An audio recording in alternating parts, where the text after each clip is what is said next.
ಆತಂಕ ಪಡಬೇಡ ಮಾರಿಗುಡಿ.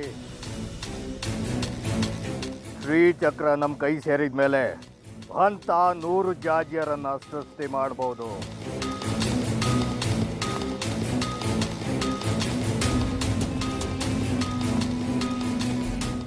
ಇಲ್ವಾ, ನಿನ್ನ ಜಾಜಿಯನ್ನ ಬಂದ ಮುಕ್ತಳನ್ನಾಗಿ ಮಾಡಿಬಿಡ್ತೇನೆ.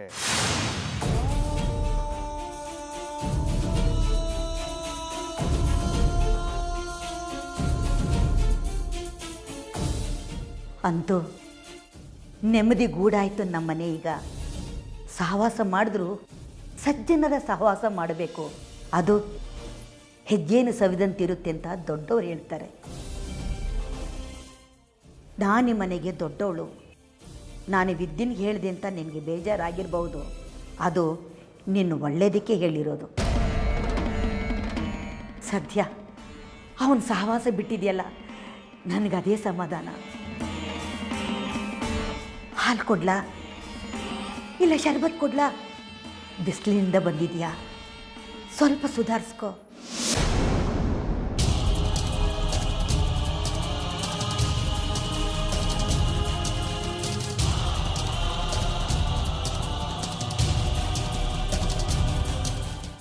ಇನ್ನೂ ನನ್ನ ಮೇಲಿನ ಕೋಪ ಆರಿಲ್ಲ ಅಂತ ಕಾಣಿಸುತ್ತೆ.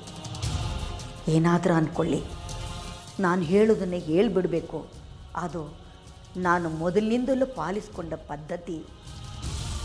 ಆದರೆ ಇವತ್ತು ಅವಳ ನಡೆ ನುಡಿ ವಿಚಿತ್ರವಾಗಿದೆಯಲ್ಲ. ಶ್ರೀಚಕ್ರ ಒಂದು ನಮ್ಮ ಕೈನಲ್ಲಿದ್ರೆ ನಿನ್ನ ಜಾಜಿದೆ ಏನು? ಇಂದ್ರಲೋಕದ ಅಪ್ಸರೆ ತಿಲೋತ್ತಮೆ ಮೇನಕೆಯರನ್ನೇ ಸೃಷ್ಟಿ ಮಾಡಬಹುದು. 100 ಜನ ಜಾಜಿಯರ ಕೃತಕ ಸೃಷ್ಟಿ ನನಗೆ ಬೇಡ. ಅಪ್ಸರೆ ಮೇನಕೆಯರನ್ನ ಪಡ್ಕೊಳ್ಳೋದು ಹೇಗೆ ಅಂತ ನನಗೆ ಗೊತ್ತು. ನನ್ನ ಗುರಿ ಏನಿದ್ರು ಒಂದೇ, ಜಾಜಿನ ಪಡ್ಕೊಳ್ಳೋದು.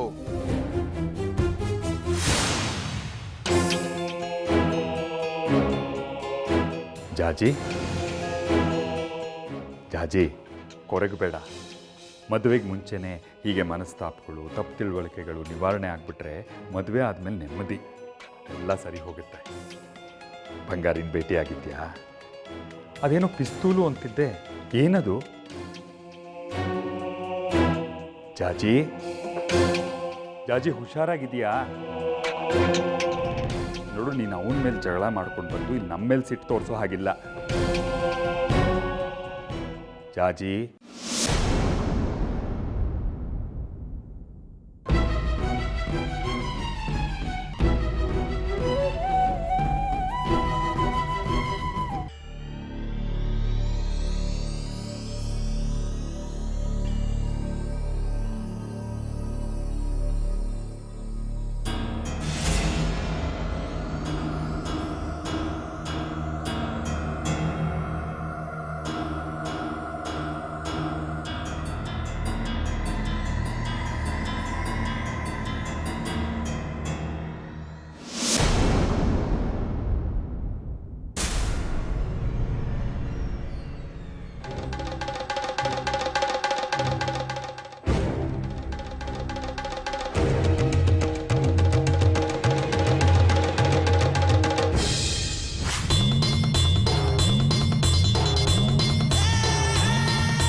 ಇನ್ನೂ ಎಷ್ಟು ದಿನ ಅಂತ ನಮ್ಮ ಜೊತೆ ನಿಮ್ಮ ಕಣ್ಣ ಮುಚ್ಚಾಲೆ ಆಟ ಅಮ್ಮನವರೇ? ಇನ್ನು ನಿಮ್ಮಾಟ ಬಂದ್, ನಮ್ಮಾಟ ಶುರು. ನೀವು ಬಂದಿಯಾಗಿದ್ದೀರಿ. ನಿಮ್ಮ ಬಾಯಿಂದ ಒಂದು ಶಬ್ದನೂ ಬರೋ ಹಾಗಿಲ್ಲ, ಅಳ್ಳಾಡೋ ಹಾಗಿಲ್ಲ. ಉತ್ಸವದ ದಿನ ನಿಮಗೆ ಪೂಜೆ ಸಲ್ಲಿಸ್ತಾ ಇದ್ರೆ ನೀವು ಮೂಕ ಅಮ್ಮನೂರ್ ತರ ಕೂತ್ಕೊಂಡು ಮಂಗಳಾರತಿಯನ್ನು ಸ್ವೀಕರಿಸಬೇಕು ಅಷ್ಟೇ, ಅಳ್ಳಾಡೋ ಹಾಗಿಲ್ಲ. ಶ್ರೀಚಕ್ರ ನನ್ನ ಕೈವಶವಾಗುತ್ತೆ. ಆಮೇಲೆ ನೀವೇ ನನ್ನ ಹತ್ರ ಬರಬೇಕು. ವಿರೂಪಾಕ್ಷ ಶಾಸ್ತ್ರಿ ನನ್ನ ಬಂಧನವನ್ನ ಬಿಡಿಸು ಅಂತ ಭಿಕ್ಷೆ ಬೇಡಬೇಕು.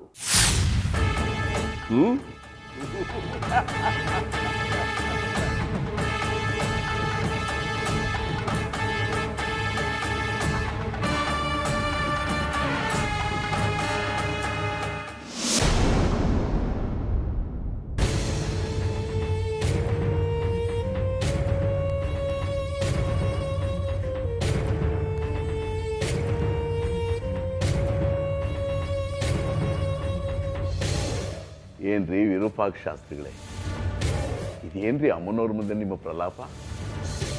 ಅಲ್ಲ, ಏನೋ ಸಾಧಿಸ್ತೀನಿ ಅಂತ ಅನ್ನಿಸ್ದಾಗೆಲ್ಲ ಹೀಗೆ ಅಮ್ಮನವ್ರ ಮುಂದೆ ಬಂದು ಕೊಚ್ಕೋತೀನಿ, ಆಮೇಲೆ ಎಲ್ಲ ಟುಸ್ಪಟಾಕಿ. ಈ ದೋಷ ಎಲ್ಲ ನಿವಾರಣೆ ಆಗಬೇಕು ಅಂದರೆ ಅಮ್ಮನವರಲ್ಲಿ, ಆ ಮಹಾತಾಯಿಯಲ್ಲಿ ಶರಣಾಗಿ. ಅದನ್ನು ಬಿಟ್ಟು ಅಹಂಕಾರದಿಂದ ಹೀಗೆ ಠೇಂಕರಿಸೋದಲ್ಲ. ನೀವ್ಯಾಕೆ ಬಂದ್ರಿ ಇವಾಗ? ನಿಮ್ಮ ಪ್ರಲಾಪಗಳು ಹೇಳೋದು ಬಿಟ್ಬಿಟ್ಟು ಬಂದ ವಿಷಯ ಹೇಳಿ ಹೋಗ್ತಾ ಇರಿ ಅಷ್ಟೇ. ನಿಮ್ಮ ಕಥೆ ಕೇಳೋದಕ್ಕೆ ನನ್ನ ಹತ್ರ ಸಮಯ ಇಲ್ಲ. ಉತ್ಸವದ ಸಿದ್ಧತೆಗಳಾಗಬೇಕು. ಅದು ಸರಿ ಬಿಡಿ, ಹಾಳಾಗೋ ಕಾಲಕ್ಕೆ ಸಮಯ ಎಲ್ಲಿರುತ್ತೆ ಹೇಳಿ.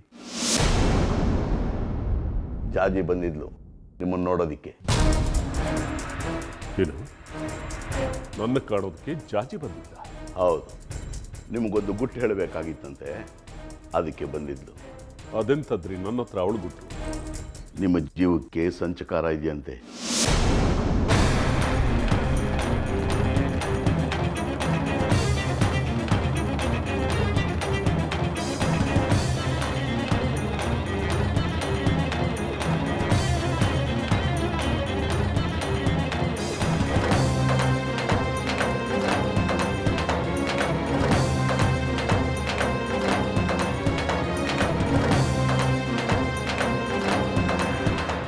ಹಾಗಂತ ಅವಳೇ ಹೇಳಿದ್ಲ?